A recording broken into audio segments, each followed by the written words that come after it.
इस वक्त की बड़ी खबर है, लोकसभा में अविश्वास प्रस्ताव केंद्र सरकार के खिलाफ मंजूर। जी हां, अब आपको 10 पॉइंट्स के जरिए पूरी बातें जानकारी के साथ हम देंगे हमारी इस रिपोर्ट में।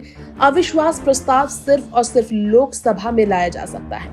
कोई भी लोकसभा सांसद अविश्वास प्रस्ताव ला सकता है, बशर्ते उस सांसद के पास 50 से अधिक लोकसभा सदस्यों के हस्ताक्षर हो। तो ये है शर्त। अब आप जानिए, 26 जुलाई की तारीख है आज। मॉनसून सत्र का 5वां दिन है आज। विपक्ष लगातार मणिपुर में हुई नस्लीय हिंसा पर पीएम के सदन में बयान की मांग को लेकर हंगामे जारी रखे हुए हैं। बीच इसी के समान विचारधारा के विपक्षी दलों ने सरकार के खिलाफ आज अविश्वास प्रस्ताव का नोटिस दिया, जिसे लोकसभा स्पीकर ओम बिरला ने मंजूर कर लिया है। रिपोर्ट ये भी है कि इस प्रस्ताव पर अगले हफ्ते चर्चा की जा सकती है। सांसद गौरव गोगोई ने इस प्रस्ताव को बुधवार सुबह 9:20 बजे स्पीकर के कार्यालय में जमा किया। अब यदि अविश्वास प्रस्ताव को नोटिस सुबह 10 बजे दिया जाता तो उस पर नियम के मुताबिक स्पीकर उसी दिन फैसला लेते, लेकिन नियम कायदों से जुड़ी 10 बातें हैं जो आपको बता दें। लोकसभा अध्यक्ष यह देखेंगे अब आगे कि नियम के मुताबिक इस नोटिस को कम से कम 50 सांसदों का समर्थन प्राप्त है या नहीं। फिर इस मुद्दे पर चर्चा के लिए समय और तारीख तय होगा। दूसरी बात आपको बता दें, सांसद अविश्वास प्रस्ताव ला सकता है कोई भी, तो यहाँ पर हस्ताक्षर होने की जरूरत है 50 से अधिक लोकसभा सदस्यों की। तीसरी पॉइंट ये है कि लोकसभा की प्रक्रिया और आचरण के नियमों का अनुच्छेद 198 अविश्वास प्रस्ताव लाने की प्रक्रिया के बारे में बताता है।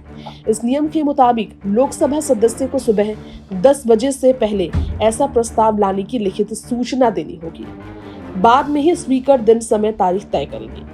लोकसभा स्पीकर को जब भी कोई सदस्य तय नियम के तहत नोटिस देता है तो उनके अविश्वास प्रस्ताव स्वीकार करने के 10 दिनों के भीतर ही सरकार को सदन में अपना बहुमत साबित करना पड़ता है।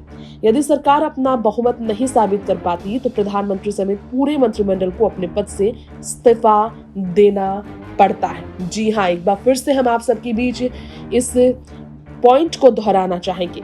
यदि सरकार अपना बहुमत नहीं साबित कर पाती है तो प्रधानमंत्री समेत पूरे मंत्रिमंडल को अपने पद से इस्तीफा देना पड़ता है।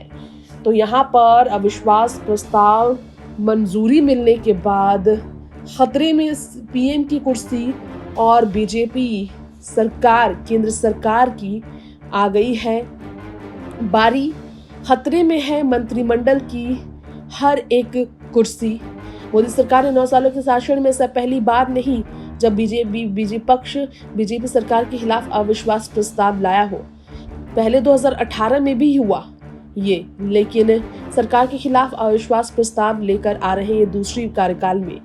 अब देखना होगा कि किस तरह से इस बार विपक्ष अपने प्रस्ताव को सही साबित कर पाते हैं। 325 सांसदों ने जिस तरह से खिलाफ में आवाज उठाई तो 126 सांसदों ने इसके समर्थन में मतदान दिया।